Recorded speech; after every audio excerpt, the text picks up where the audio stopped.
पहली नजर में तुमने उसे पसंद कर लिया और उसने तुम्हें, और इस लव एट फर्स्ट साइट को तुम मोहब्बत कह रहे हो, तो हो सकता है तुम गलत हो। क्योंकि यार पहली नजर में तो हमें एंटीक चीजें भी पसंद आ जाती है, पर हम उसे घर में रखते हैं दिखावे के लिए। बस क्योंकि देर रात तक तुम दोनों ढेर सारी बातें करते हो और इसे तुम मोहब्बत समझते हो, तो हो सकता है तुम गलत हो।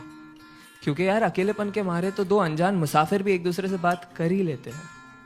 अरे अगर किसी लड़की को देख के वो तुम्हारा हाथ पकड़ लेती है और किसी लड़के को देख के तुम उसका, और इस क्यूट जेलसी को तुम मोहब्बत कह रहे हो, तो हो सकता है तुम गलत हो।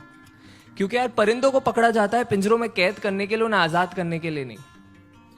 बस क्योंकि अब तुम दोनों एक दूसरे की बातों को समझ पा रहे हो और इसे तुम मोहब्बत कहते हो, तो हो सकता है तुम गलत हो। क्योंकि याद रखो, दो भूखे भिखारी भी एक दूसरे की भूख समझ सकते हैं पर मिटा नहीं सकते। अरे अगर तुम एनिवर्सरी का सेलिब्रेशन हर महीने कर रहे हो और इसे तुम मोहब्बत कहते हो, तो हो सकता है तुम गलत हो। क्योंकि दास्तान इश्क को बयां करने के लिए साल का कोई नंबर नहीं चाहिए होता। अरे बस क्योंकि तुम उसके इंस्टा स्टोरीज का और वो तुम्हारे स्नैप स्टोरीज का हिस्सा बन चुकी है और इसे तुम मोहब्बत कह रहे हो, तो हो सकता है तुम गलत हो।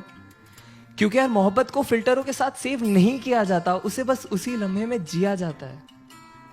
हाँ लेकिन अगर जिस्मों में उलझने से पहले तुम उसकी जुल्फों में उलझना चाहते हो, अगर वो बेखौफ अपना बचपना तुम्हारे सामने जाया कर देती है, अगर उसके कपड़ों के बेपर्दा होने से पहले तुम अपने सारे राज उसके सामने खोल दिए और उसने भी अपने सारे डर का जिक्र तुम्हारे सामने कर दिया है, अगर उसका हर आंसू तुम्हारे ही कमीज पे बहता हो और तुम्हारे मुस्कान की वजह उसकी नादानियां ही हो, तो शायद नहीं यार यही प्यार है। और अगर ये प्यार तुम्हें मिल गया है तो इसे पकड़ लो, जकड़ लो, गले लगा लो और जहां मौका मिले बस इसे कहते रहो कि तुम इससे कितना प्यार करते हो।